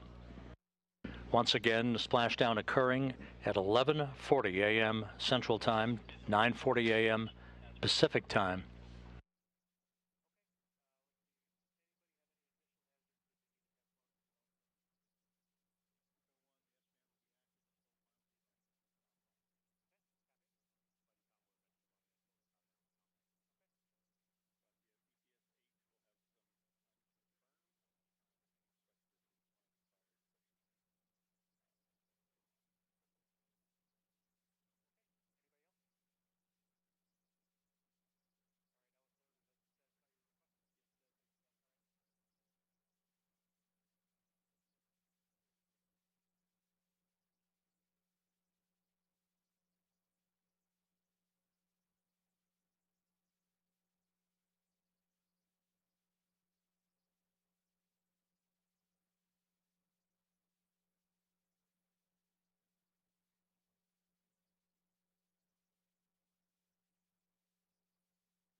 This is Mission Control Houston. Orion in the Pacific Ocean, having splashed down at 11:40 a.m. Central Time, 9:40 a.m. Pacific Time, around 5 nautical miles or so from the USS Portland, a textbook entry for the vehicle. On the USS Portland at this hour, my colleague Daryl Nell from the Kennedy Space Center, who's with the Exploration Ground Systems Recovery Team. Daryl, how did it look to you? It certainly looked textbook to us here. I'd say that's a great description, Rob. Perfectly landed here in the Pacific Ocean, and that's been confirmed by the operations manager that I just spoke to. Watching it from the deck as an observer, we have, as you can see, some broken clouds in the sky, like right around 3,000 feet. But we saw those 3 full main parachutes pop out. It was a beautiful sight, probably just about several thousand feet in the sky, and then we watched that slow descent as the Orion crew module made its way down to the Pacific Ocean. Saw the splash, and then of course the assets aboard the USS Portland here immediately started making their way towards the splashdown site, and as you see live now, they are close to being next to the capsule. Now the helicopters that you see flying there, those are MH-60s. We have 2 of them in the air, and they are right now gathering high quality, high definition imagery of the capsule in the water. There's a spotter aboard. We have photographers as well. The doors are completely open on both sides of the helicopters, and so you can see them flying a circular track around the splashdown location. They have marked, if you can see it, you can see what looks like smoke coming off a location just to the left there. That is the boats having marked location where some of the debris has come down, the debris that was part of the separation event, part of the parachutes opening event. So you have the sabot as well as the lid from the parachutes. All of that is being tracked by the Sasquatch team, and the Navy boats are marking that with floatable smoke grenades. All of that hardware the team wants to recover because there's valuable information and data in it. The helicopters will be out for another 20 minutes gathering imagery. You can see one of them getting very close to the crew module. There is an GSS camera, ultra high definition, 8K, which is gathering imagery. We are currently on course to go right by the splashdown location, so we are right about 3.5 miles and closing. We are going to a point that's going to be 1 mile out. That's our next waypoint, 1 mile out from the splashdown location. One of the things we're waiting for is for ammonia boil-off, and that's why the Navy boats are not yet next to the capsule. We're still going to wait that out. The amount of time that that's going to take is has not been determined. They have allowed for as much as 2 hours. The ammonia on the capsule is used for cooling purposes, to keep the cabin cool for crew. Of course, there's no crew in this capsule, but for future missions, it will certainly be an important part of keeping the astronauts cool during the heat of re-entry. But for now, they're going to vent off that ammonia, and as they do that, it's not quite safe to get close to the capsule with the Navy divers.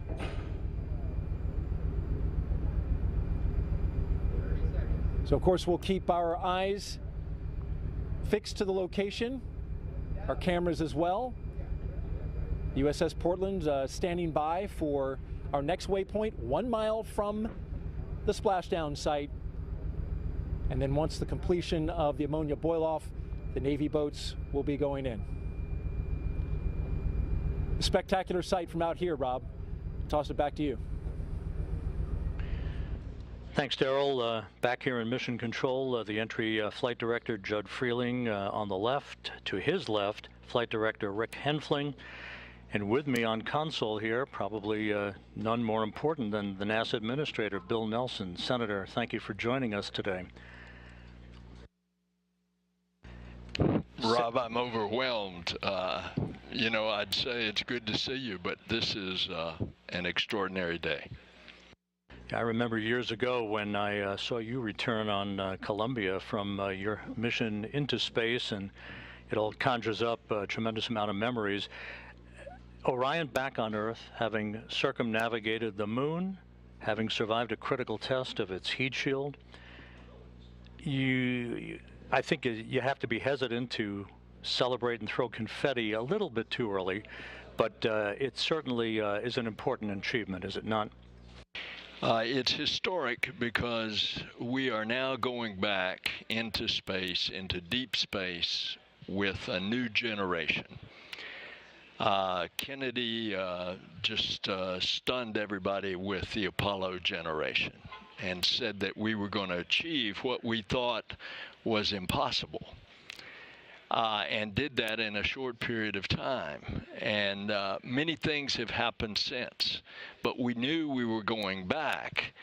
But we knew we were going back to the moon just to continue to explore outward into the cosmos. And so that's why this is a defining day. It is one that marks new technology, a whole new breed of astronaut, a vision for the future that captures the DNA of particularly Americans, although we do this as an international venture. And that DNA is we are adventurers, we are explorers. We always have a frontier, and that frontier is now to continue exploring the heavens. We had to wait a while for Artemis to finally get to the point where the Space Launch System got us underway back on November 16th, but once it did, these engineers and the other members of the teams, front room, back room, they've been pretty giddy over the amount of data that they've required and how this vehicle appears to have exceeded its expectations in its performance.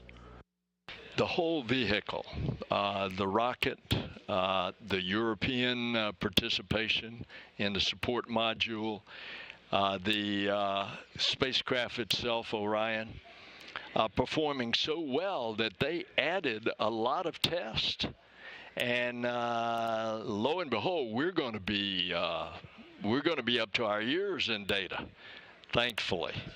And of course, today the two main things that had to happen was that that heat shield had to work, and it did beautifully, where they can skip off the atmosphere and bleed that speed down from 25,000 miles an hour. And then the parachutes had to work, and they did it as well. You know, the engineering, the design of this mission, all the work that will go into the next flight when a crew is on board, right, to orbit the moon. What does this say about NASA and the international partner cooperation and the partnership that ultimately takes us not only to the moon but beyond? Well, it says a lot about our country because we don't do it secretively. We do it openly, and we do it with our friends, and we invite all peoples of the earth. And we are doing it also with commercial partners, because when we go into orbit on Apollo 3, we are going to rendezvous and dock with in this case, SpaceX lander, and the crew will go down to the surface. And then we have another competition going on now for another lander, so that we will have two landers. And again, this is the program of going back to the moon to learn, to live, to invent, to create in order to explore beyond. 50 years ago today, Gene Cernan, Jack Schmitt landed their lunar module Challenger on Taurus Littrow, the final lunar landing. It only seems fitting half a century later to the day, Orion back home. And what a fitting opportunity that I had last night to sit with Jack Schmitt at the astronaut dinner and to talk to him about those experiences. 50 years, it's a long time, but look what we have done in the meantime. The space shuttle, we built the International Space Station, we brought in commercial partners. We now go to and from regularly the International Space Station with cargo and crew. Here we go. We've got scouts going to the moon that are commercial scouts that land, that take NASA instruments and scientific instruments in preparing us for the landings of our astronauts. And so it's a new day. A new day has dawned. An Artemis generation is taking us there. And Orion continues to await the arrival of the USS Portland, which shouldn't be very much longer from now, and some flight test objectives that will be taking place over the next couple of hours before we here in Houston hand the vehicle over to the Kennedy Space Center recovery team. NASA Administrator Bill Nelson, pleasure to see you today, and thank you so much for being with us. What a day. Oh, it is my great privilege.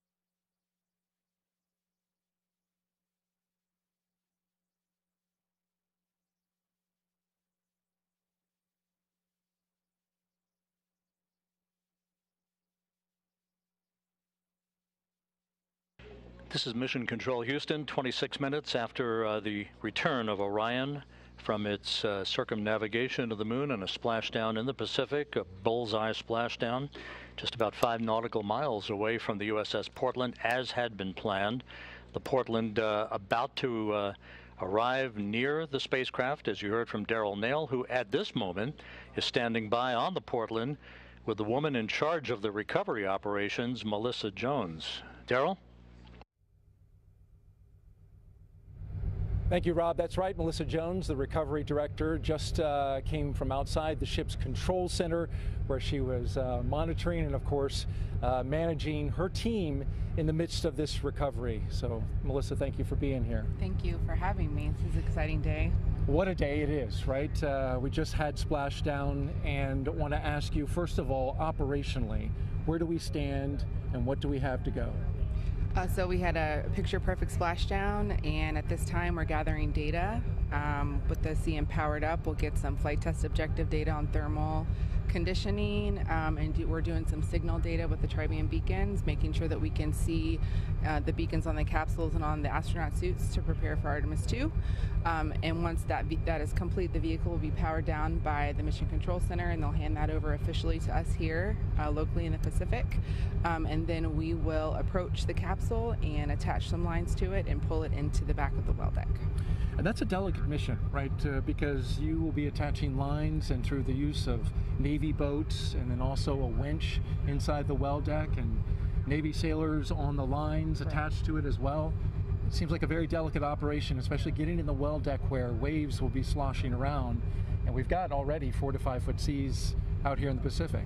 Correct. So it is a delicate balance to try to control the capsule and the well deck with all the water that we have in there, and to softly land it on the cradle so that we can capture as much data from the heat shield as possible. Now, as the capsule was coming down, just briefly tell me your reaction that moment that it splashed down. So when they called capture from the helicopters, it was the most amazing feeling. It's just been a long time coming. We've been working this mission for a while, and we've done a ton of training. And every time you do training with a mock-up capsule, you don't have any of that. You don't have parachutes. You don't, hear it coming back to the atmosphere, the sonic booms and all of that kind of stuff. And today that actually happened. It's just amazing.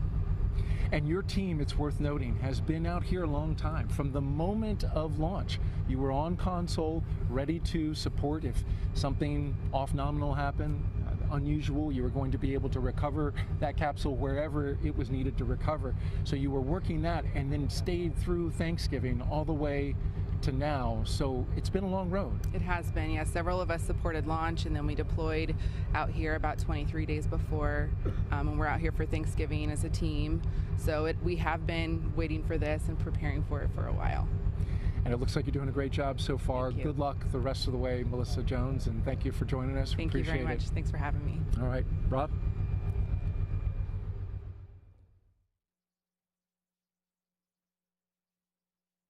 Thank you, Daryl. We'll be back to you on the USS Portland here shortly as the post-splashdown activities and the recovery operations will continue. As mentioned earlier, it will take about 2 hours from the time of splashdown until the time that Flight Director Judd Freeling and his team of entry flight controllers here will hand the vehicle over to the Exploration Ground System Recovery Team that will work over the next several hours to bring the Orion into the well deck of the USS Portland.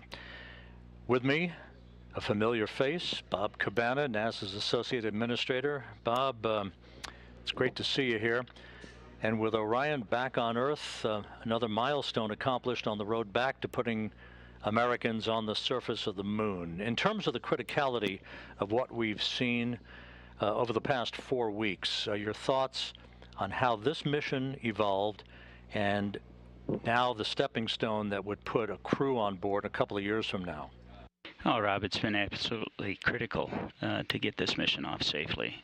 This test flight is what we need in order to prove this vehicle so that we can fly with a crew, and that's the next step, and I can't wait. You know, the launch, first off, yeah, I was on the roof of the Launch Control Center. I went up there with the administrator and deputy administrator when we came out of the T-minus 10-minute hold, and it was phenomenal. It was absolutely amazing. The rocket performed flawlessly, and I haven't been that happy in a long time after we came down off the roof. And then to see the mission go as well as it did, the shots that we got from the vehicle, that one from 40,000 miles away where you saw the moon with the Earth in the background. And then this morning, I mean, we've learned how to operate this vehicle. A few minor glitches along the way, but it is performed flawlessly. And we're learning how to work with it, operate it. And that's what this JSC team does. It is so great to be back here in mission control, to be with the ops team. I'm so proud of these guys. Amazing. But if you were watching this morning, I loved the video. I don't know if it was on NASA TV or not, but the moon just kept, I mean, the Earth just kept getting bigger and bigger. It was really hauling as it came in. And the preciseness with which they were able to bring it down and seeing the chutes come out, and it's just, I'm so proud of this team, the Orion team, the entire SLS, Artemis team, the folks here at JSC. It's just been amazing. I wish Gene Cernan were still alive. You know, here we are on the 50th anniversary, and Gene was such a proponent of getting us back to the moon. I wish he were alive to have seen this mission. It would have meant a lot to him. I don't want to date you, but I think 24 years ago, at this moment in time, you were building a space station, I believe, with your crew on STS-88. We had so many dramatic, jaw-dropping images during the course of this flight. What for you was the most impactful moment? Oh, I'm not sure I can pick one. Obviously, the launch. The team has worked so hard to get to the point where we successfully launched this rocket. I think the successful burns along the way to actually get that go for the TLI burn and do it and be on our way to the moon again. Absolutely awesome. I think the pictures that we saw, But the splashdown, how can you not? I mean, this was really emotional, going around and congratulating folks for what we did. So it's hard to pick just one. I think what has meant the most to me, more than just watching the mission, more than the mission highlights, is being with the teams at the Kennedy Space Center, at the Marshall Space Flight Center, here at the Johnson Space Center, and just being able to go up and talk to them and thank them for all their hard work that got us to where we are. I think it means a lot to me. And Bob, final question. The next step, Artemis 2, putting a crew on a vehicle to orbit the moon. It's going to be a complicated mission. It's a long road. It seems like a long time from now, but based on what we've just witnessed, and based on what we believe will be the ultimate data flow out of this mission, it doesn't seem that far away, does it? It is not that far away. It's going to mean a lot when we get the crew assigned. And we see them in training. We get that human face to this. I've seen the flight hardware at KSC. The Orion 2 spacecraft for Artemis 2 is there. It's in build. We got to get Artemis 1 back and transfer some of the black boxes across to make sure that they get checked out and everything works. You know, the rockets being built, we are on the way. And I think when you put a human face to that, when you actually see that, hey, we're sending humans to the moon again, and we're going to get this one-year cadence eventually where we're doing this on an annual basis, this is our future, and it's different from how we went during Apollo. We're going in a sustainable way. We're paving the way to go onto Mars, not just the moon and Mars, but to establish a presence in our solar system beyond our home planet, to explore, to have those technologies in space, to continue to learn and improve things here on planet Earth. Bob Cabana, NASA's Associate Administrator. Thanks so much for being with us, Bob. Rob, it is always a pleasure to share a mic with the voice of NASA. I think a lot of you, buddy, you know that. We've worked together a long time. You keep doing a great job. Thank you very much, Bob. Bob Cabana, NASA's Associate Administrator, with us here in Mission Control.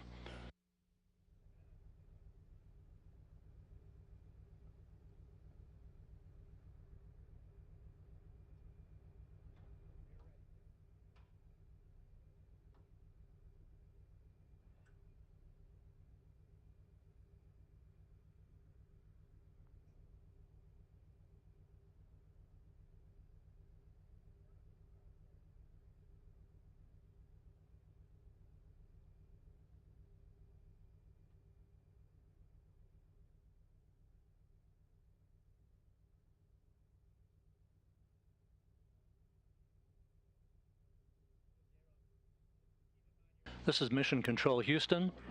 About 37 minutes since Orion splashed down in the Pacific on the deck of the USS Portland, as he has been throughout the course of the morning. Darrell Nail, my colleague from the Kennedy Space Center. Darrell, how are things going out there? It looks like you're about to approach the vehicle.